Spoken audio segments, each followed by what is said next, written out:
পাঠক দর্শনার্থীদের ভিড়ে জমে উঠেছে বইমেলা। পাঠক টানে প্রতিদিনই নতুন আঙ্গিকে সাজছে বাংলা একাডেমি ও সোহরাওয়ার্দী উদ্যানের বইমেলা প্রাঙ্গণ।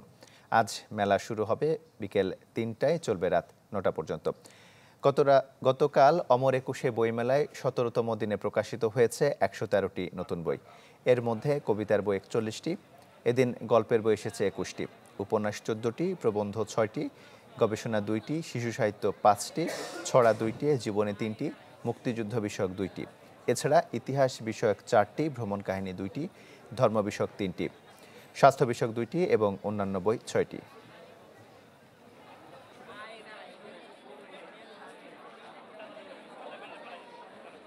আমি যে কোনো অভিযানে গেলে, সেটা আমি যে কোনো অ্যাডভেঞ্চারে, বই আমার একদম এটা নিত্য সঙ্গী বলবো।